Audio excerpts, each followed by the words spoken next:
So, good morning everyone. I am your first reporter, Rosalie Makababayo. So, our topic for today is utilitarianism, Bentham and Mill. So, what is utilitarianism? So, it is a moral that says that the right action is the one that produces the greatest happiness for the greatest number of people. So, it focuses on consequences. So, this means that an action is good or morally right if it is makes many people happy or it benefits many people. Um, you should do an action that it makes more people happy than or instead of suffering or pain. So, Jeremy Bentham is a founder of utilitarianism in 1748 to 1832. So, his principle is the principle of utility. So, it says that an action is right if it is produces more happiness or pleasure than unhappiness, pain, or suffering for everyone affected. So, um, utility means happiness, and in short, do an action that gives the greatest overall happiness. So avoid the action that causes more pain than pleasure. So how Bentham applies the theory utilitarianism. So if one person involved choose the action that gives single person the most pleasure over pain. So for example, you are uh, choosing a gift for your friends. So choose a gift that is makes your friend happy. If many people involved, you must consider the pleasure and pains of each person and add them all together. So you choose an action that creates the highest total number of happiness for the group. For example, plan A is you help 20 people a little, and plan B you help 5 people a lot. So by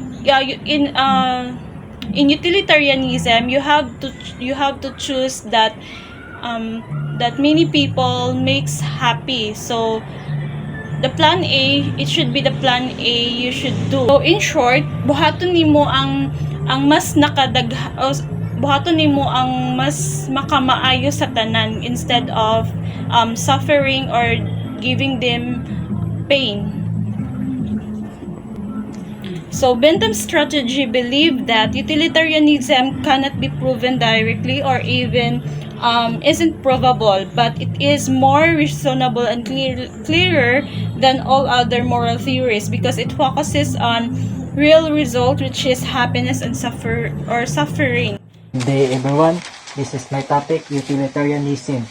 So Bentham's consider only three moral positions apparently regarding them as the only three possibilities. So first, his own utilitarian view. So Bentham's utilitarian view say that an action is moral if it gives the greatest happiness to the greatest number of people. So in simple words, maayo ang usa ka action kung makahatag og pleasure or benefit sa daghan tao, and bad kung makakos og pain. So happiness and usefulness ang basihan. As a student, masabtan nato ni kay like sa group projects, mas maayo ang decision nga maka-benefit sa whole group, dili lang sa usa ka tawo. Example, kung magpili mo og topic, dapat ang tanan comfortable ug makahatag sa best effort. Mao ni ang main idea sa utilitarianism. So the second is the principle of sympathy and antipathy, which approves or disapproves of action purely on the basis of the person attitude. So this principle explains that people judge action based on their personal feelings. Sympathy means you approve because you like the action or the person. Antipathy means you disapprove because you dislike them. Pero ingon ni Bentham, dili ni reliable kay feelings are different from one person to another. As a student, makarelate kay usahay mo judge ta sa atong classmate based on mood or personal bias. Like kung ganahan ta niya, we say okay ra yung ibuhat. Pero kung dili ta ganahan, we say wrong. Dayon, so this principle is based on attitude, not logical reason. So the third is the principle of asceticism, using the term asceticism in a somewhat unconventional sense, which is the mirror image of utilitarianism. So, this principle say that people judge action based on ilang personal feelings like kung ganahan sila or dili. Dili siya based on facts or benefits pero based on attitude. So example, makita natin ni ko ang manager nga mo decide kay tungod dili niya ganahan ang employee not because sa iyang performance or mo approve siya sa idea kay choose niya ang tao not because maayo ang plan. Bintam say that is weak and unfair kay decision dapat dili lang emotional. Kung mag-business ta dapat dili attitude based on decision kundi evidence based para fair of effective ang results. So he supposed that we should maximize pain rather than pleasure. So this idea is saying mas maayo kung mas daghan ta og kasakit kaysa kalipay. It is like thinking na ang goal sa life is to feel more pain than happiness. Pero this is unusual because most people like happiness and want to avoid pain. Ang tao naturally ganahan og pleasure dili kasakit. Ang pag-maximize sa pain murag kontra sa normal nga feeling sa tao. Some philosopher before Bentham true about rules like this pero kay Bentham would not agree. He thinks ang goal dapat is to make happiness more dili lang kaysa pain. Bentham's arguments against these views will help us understand his position. So Bentham did not agree nga we should make more pain. Ang iyang arguments show nga mas maayo sa tao is happiness or pleasure. He say every action should be judged by how much pleasure or pain it produce. Kung ang action makahatag og kalipay sa mga tao, it is good. Kung makahatag og kasakit, it is bad. Ang iyang utilitarian view simple. Maximize pleasure, minimize pain. By looking at these arguments, mas masabtan nato nga si Bentham wants law and action to help the most people feel happy dili sa suffer. So dili na ta Bentham's three fundamental convictions. So first, he believed that morality requires everyone to be treated as the equals. Everyone is to count for one, no one for more than one. So, iyang giingon nga sa morality, importante nga tanan pantay, tanan kinahanglan equals, walay labaw o kulang.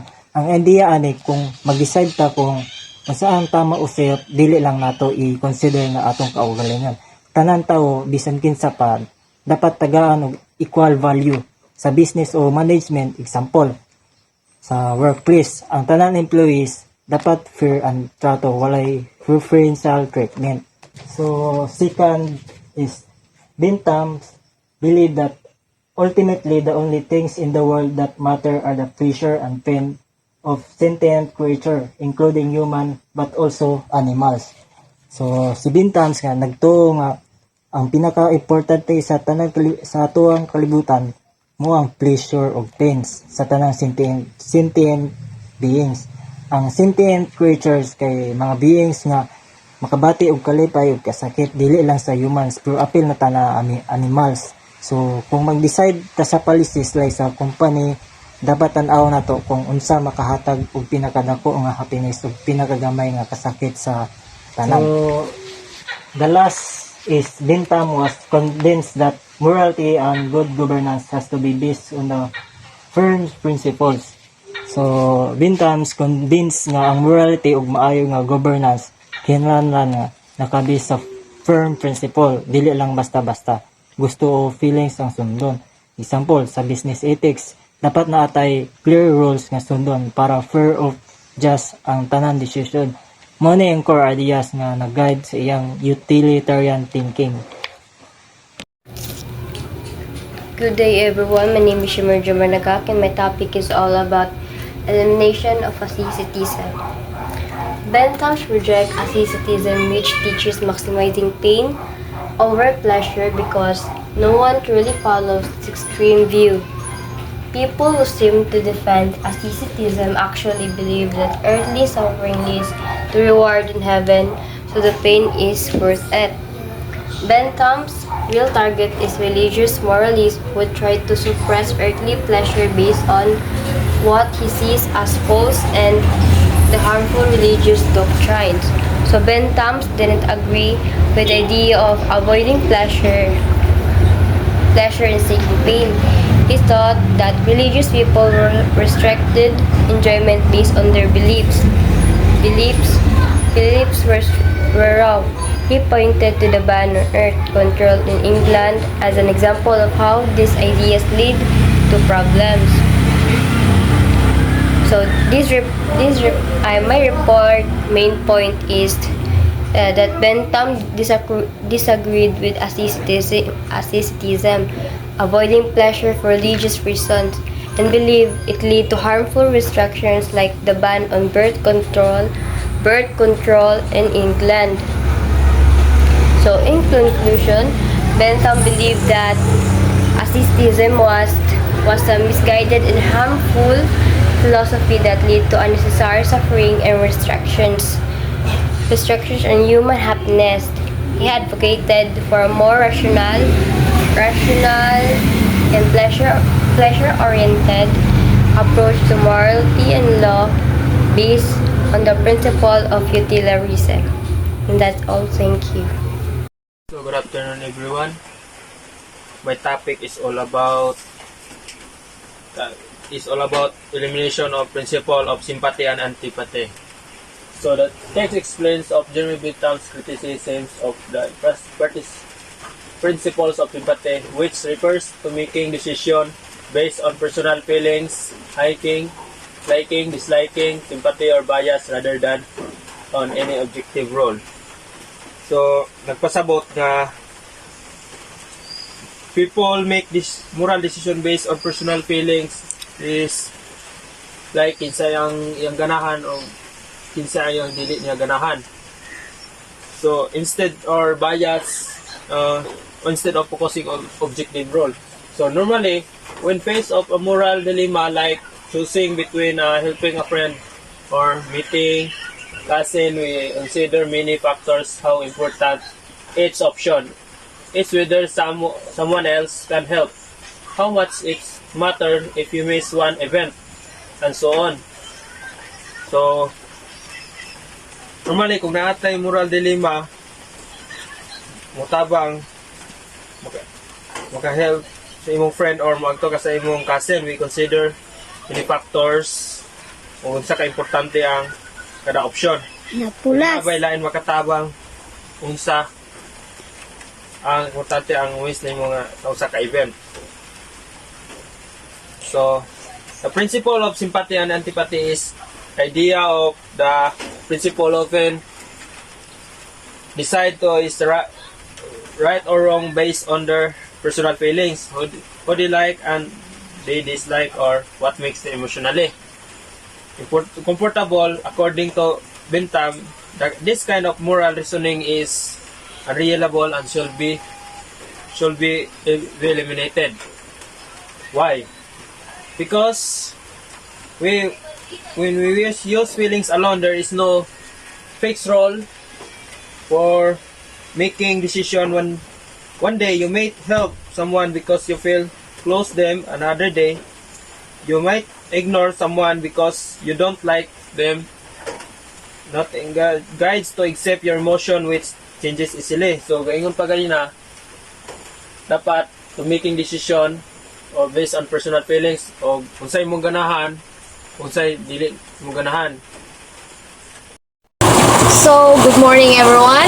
I'm Julie Supapo. My topic is about clarifying utilitarianism. Utilitarianism, while seemingly straightforward, requires deeper examination. It's divided into the theory of the good, identifying what is good and bad. So, theory of the good this part of utilitarianism is to define what is considered good in the world. This includes things like happiness, well-being, or anything that people generally value.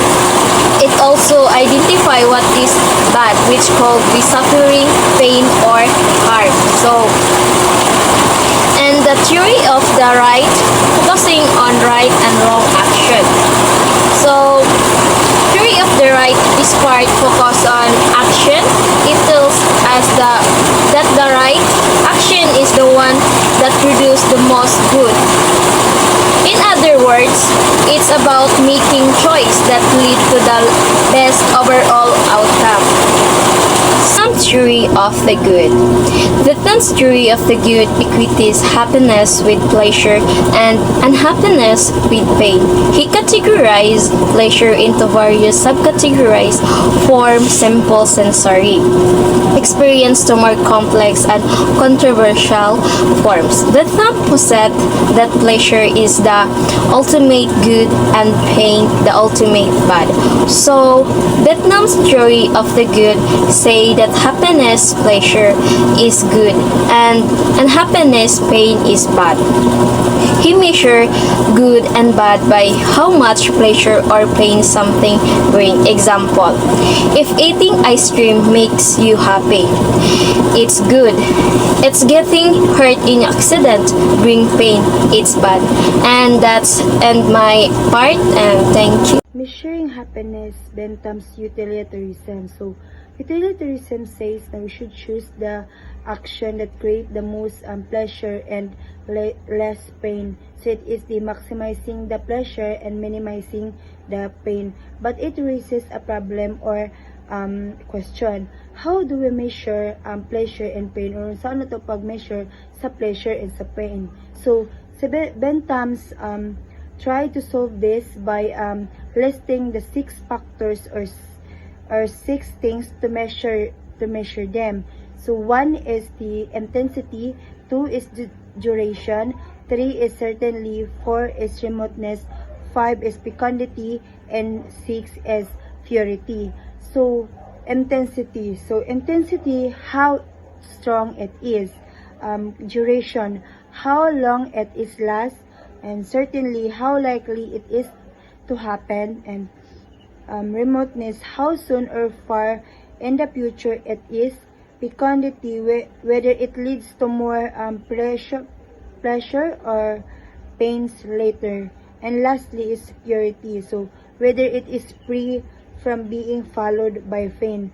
Some of these are easy to understand, like duration and intensity, but others are harder and controversial, like remoteness.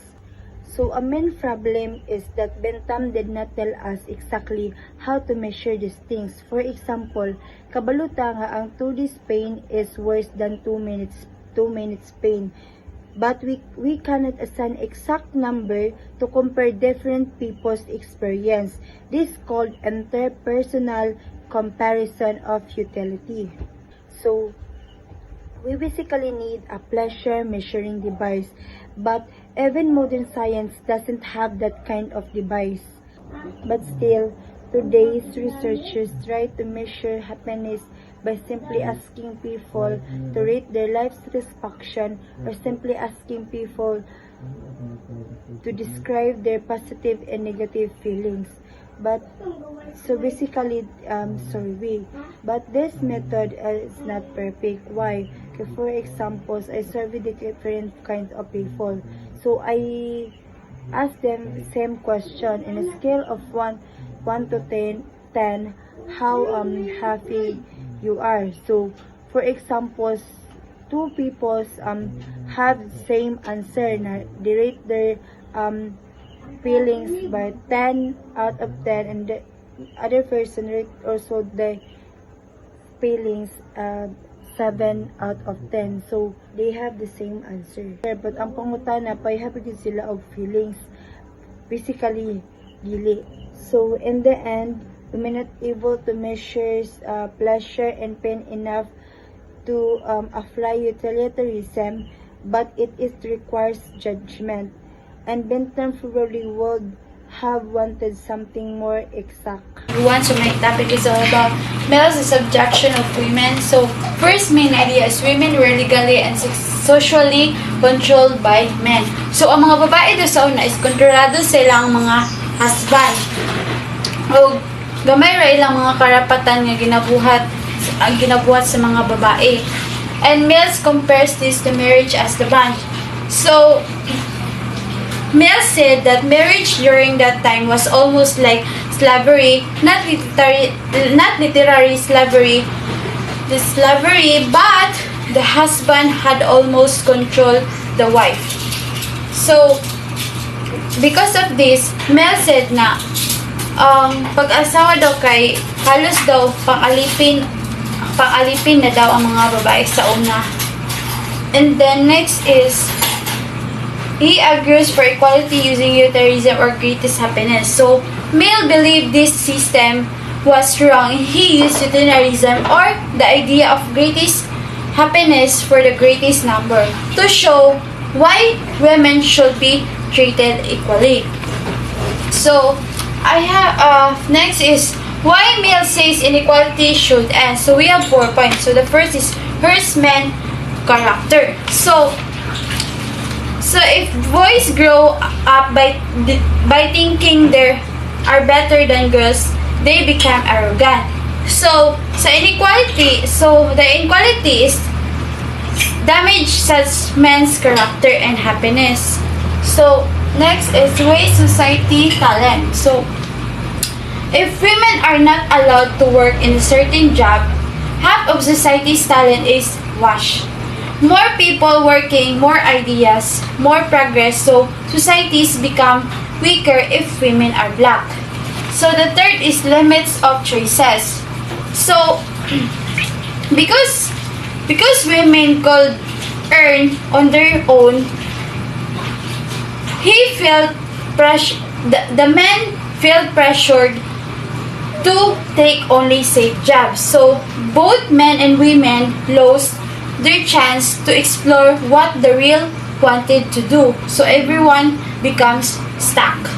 So fourth is women are unhappy under subjection. So being controlled makes women tried, disappointed, and frustrated. So if they laid freedom and opportunity, they will be happier, and their opportunity, they could be happier, and their happiness adds to everyone's happiness. So last is connection to Mills on liberty. So freedom helps people grow and reach their potential. So more freedom equals more happiness. So after explaining these points, Mills connects his idea to his work on liberty. So he say that people are happiness when they are free to grow, choose, and use their ability. So we can a happier society. We must give women equal rights and freedom. So that's my end of my discussion. Justifying utilitarianism. So Mill's utilitarianism seeks to establish philosophical grounds for the theory aligning with Bentham's view. So the core principle is that action is moral if they increase happiness and immoral if they decrease it. So ang atong action is moral if ang atong happiness is mag-increase and immoral if mag-decrease. Happiness is defined as pleasure in the absence of pain, while unhappiness is pain in the lack of pleasure. Ultimately, pleasure and freedom from pain are the only inherently desirable things, and all other desirable things are valued either for the pleasure they provide or for their ability to prevent pain. So the justification of utilitarianism by a challenge recognized by Mill and Bentham, it explores the difficulty in proving utilitarianism fundamental principle, drawing a parallel to Bentham's results. Childhood frustration with unproven axioms. So Jeremy Bentham's method of justifying utilitarianism involves an indirect approach, arguing against the alternative moral theories such as asceticism and sympathy or antipathy. It also raises a question about the validity of Bentham's argument, particularly whether there are truly three types of moral. So by limiting this, Bentham aims to position utilitarianism as remaining acceptable moral theory. Good morning everyone, I'm Angelo Montono and the topic is Mill's misappropriation can be understood as an indirect argument with two main parts. First, to show happiness is desirable, and second, that general happiness is a good for all people. Taken together, Mill begins by drawing an analogy between how we prove something is visible by the fact that people see it, and how we should prove something is desirable by the fact that people desire it. But this being true, we have all the proof we can get, and all we need that happiness is good. Each person's happiness has proven itself as a goal for behavior, thus a standard for morality, and as a Bentham-Mill is, and also the criticisms it faced in simple terms. Bentham criticizes ideas like asceticism, rejecting pleasure for no reason, and the principle of sympathy and antipathy, liking or disliking things as the basis for morality, because they either go against human happiness or lack clear rules to decide what is wrong, what is right and wrong. So, critics like G. Moore argue that Mill wrongly assumes whatever is desired is therefore a desirable. Mill could respond that conflicts between desirables explain cases like alcoholics. Something is undesirable only when it undermines more important desires. Thus, desirable means what would be desired after considering all consequences. However, this reply risks circularity because it assumes utilitarianism. Critics also note that things may be judged desirable for reasons other than being desired. Therefore, Mill analogy between visible and desirable serves more as an illustration of utilitarianism than a true proof. So, this passage asks whether Mill is wrong to say that desirable means what people desire. Critics argue this is false because people often desire things that are bad for them. A possible defense is that Mill meant desirable as what we could desire after considering all consequences. So, conflicts between desires explains cases like alcoholic. But this defense may be circular because it uses utilitarian ideas to justify utilitarianism. Critics also point out that something can be considered desirable for reasons other than desire. So Mill's argument works more an illustration of utilitarian thinking than as a real proof. So the conclusion is that Mill's argument doesn't really prove utilitarianism. It mostly just illustrates how utilitarians think. That's all. Thank you. So, this is my topic, aggregating happiness. So, perhaps have been too hard on Mill. Perhaps he has shown that something is desirable if and only if people actually desire it all. All things considered, even so, that was only the first step in a two stages argument. So, ang pasabot ni sa aggregating happiness is example kay kaning si coach namo sa basketballan, then ninyong coach kay nakita niya nga anyong mga sapatos kay mga guba na, so dito niya nga palitan mo niya sapatos, then ito para makalipay pud siya sa pagtanaw sa inyo nga dili na guban yung sapatos. So then mara siya pag aggregating happiness. So even the first tries to show that happiness is desirable, and So if this stage of the argument does anything at all, siya establish what we referred to earlier in the chapter. So muna to yung ginapasabot nga kuan nga yung nakita so, earlier. So ang Trinitarian theory, utilitarian theory, kuan siya kaning theory of the good. Theory of the good na siya ang kaning pasabotan. So ora siya moral theory. So napasabot naman namon sa atong mga past reporter and sa nang moral theory.